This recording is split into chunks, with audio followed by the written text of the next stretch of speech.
how do we implement his method in Sage? Well, here is an implementation, so it's fairly straightforward. The only slight difference with what we just discussed is that this implementation treats the two variables x and y and as functions of a third variable, time. So we'll talk a little bit about such dependencies a little later when we talk about parametric curves. For now, let's not focus on that. For now, all you need to know is just that the slope is prescribed by the ratio of these two functions, f and g. So you have two functions, f and g. They can both depend on x and y.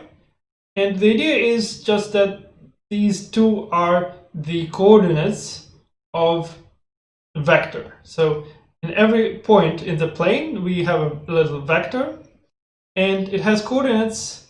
Its x coordinate is given by this function, and its y coordinate is given by this function here. And apart from that, the situation is pretty much the same. We are making little steps with fixed step size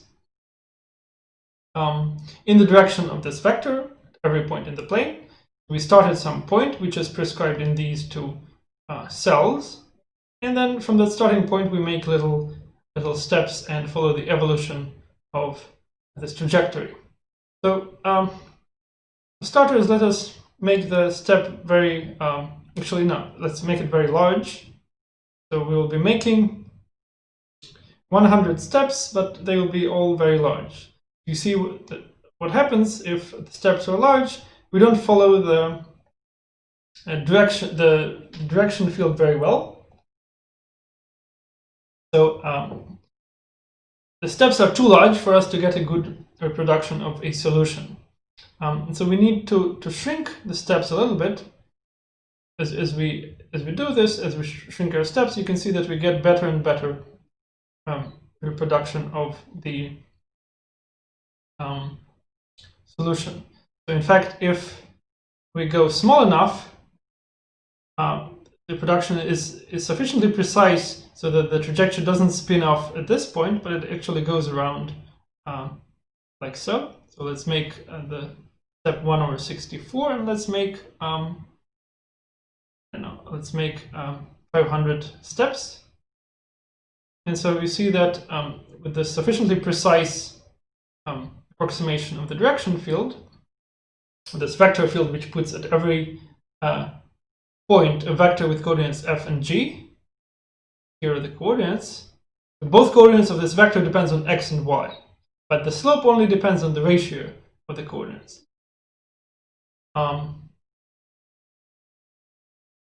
And I actually think I have this backwards, so it's not f over g, it should be g over y. So let me fix that right here. Okay, yeah, so this doesn't influence the trajectory itself, it was just this comment that was upside down, in fact. So the ratio, oh, that shouldn't be y, but it's g. Okay, again, I should put g over f. Yeah, okay, so now this looks right. So the slope is the ratio of the two coordinates of our vector. They both depend on x and y, as I explained. So let's maybe play with this a little bit. Let's see what changes when we change the expressions for coordinates of our vector. Let's make g 1 simply. Okay, so you see that if you make g equal to 1, it means that the vertical coordinate of our vector is fixed. Okay, so we have vector which had the form that has the form dy over dx is equal to, let's see, so what was it? Is equal to 1 over y. Okay. So one side effect of this is that the slope only depends on y, it's independent of x. So if you look at horizontal line like this, right, it has the same value of y, you see that slopes are constant over horizontal lines. So that is because the slope is independent of x. At every point on horizontal line with the fixed value of y, we have the same slope. So this is an easy way to recognize a vector field which such that its slope only depends on one coordinate and not the other. So let's see. Let's try this. I think this should. Oh no, it doesn't break. Okay, great. So here we have another example of a vector field for the slope given by. So what was it again? It was x over y. This is an equation. The direction field for the equation x over y. So these all are separable differential equations. So you can easily check what their solutions look like. But so what this notebook does, it allows you to explore the space of solutions. So we can move around the starting point. For example, we can make the starting point equal to 0. We put the starting point on the y-axis.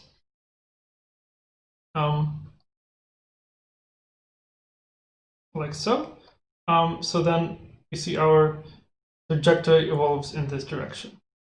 Yeah, so you can play a little bit with this, moving around the trajectory. Of course, you can only get an accurate representation of what a solution looks like if your step size is sufficiently small. So once you make the step size large, like so, you can see that already this looks like a broken line, so this is not a good representation of the trajectory. Another example of application of Euler's method without the vector field. So here is another example of solving differential equations. So here I want to start, I want to show you the comparison between the output of the Euler's method and the precise solution. So here we say y prime equals e to the x. Right? So this in this equation, dy over dx equals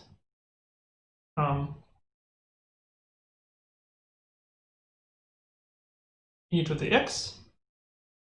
Of course, it's trivial to determine what the solution is.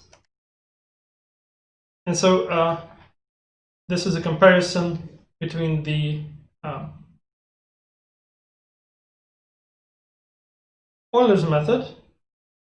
So this is the number of steps you make in the Euler's method, and this is the true solution. Actually, let's make it equal to y. Can we do that? Yeah. Of course, it's the same.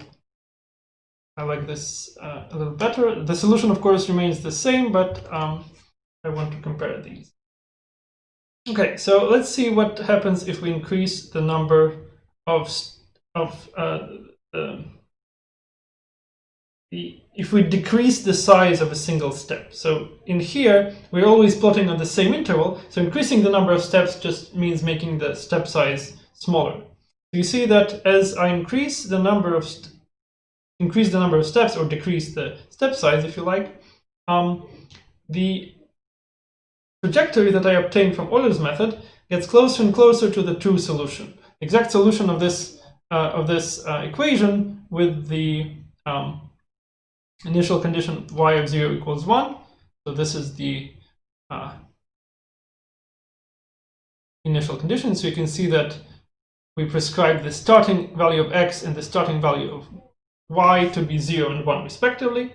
So that means the solution is exactly e to the x.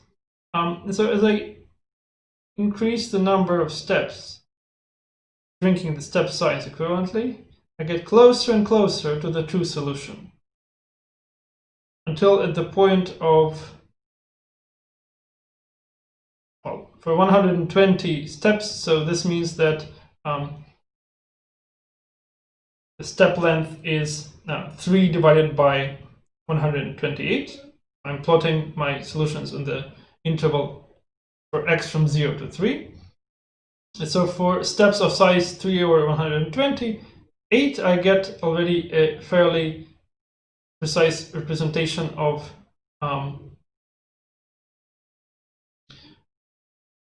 this exact solution. And so for 500 steps, for the step of length 3 over 512, the graphs are pretty much on top of each other. So by making the step size fine enough, small enough, I can get a visual representation of the solution, of the exact solution.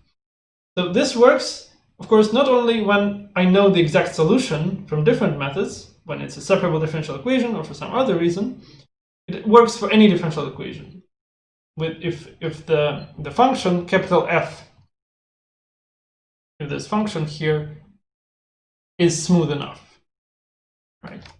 And so the benefit of it is, even if this function is somehow complex, if it's difficult to integrate explicitly, but if it's smooth in the sense it has sufficiently many derivatives, we can still get an as precise representation of the solution as we like. So that's a great benefit for problems where one cannot obtain precise solutions just by integration, right? So we normally solve differential equations by separating variables, integrating, and so on. This is not always possible. We can have differential equation which is not separable, but for some practical reason it has to be solved because it models some important process. Now for such differential equations, one possibility would be to use Euler's method. So you can see if the step size in the Euler's method is small enough, you can get as close as you like to the precise solution. So you don't need to be able to integrate it analytically. It just suffices to have a powerful enough computer to draw the graph of the solution. So that's the moral of Euler's method. So it's a very, very simple, naive method, which just involves the simple approximations of the derivative. But if you have a powerful enough computer, you can always get as close to the precise solution as you like.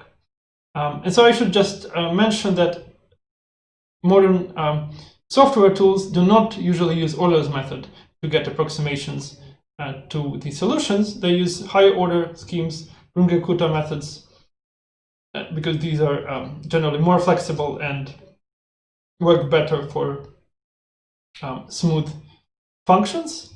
But Euler method still has its applications and can be quite useful. So as a reminder, you can get this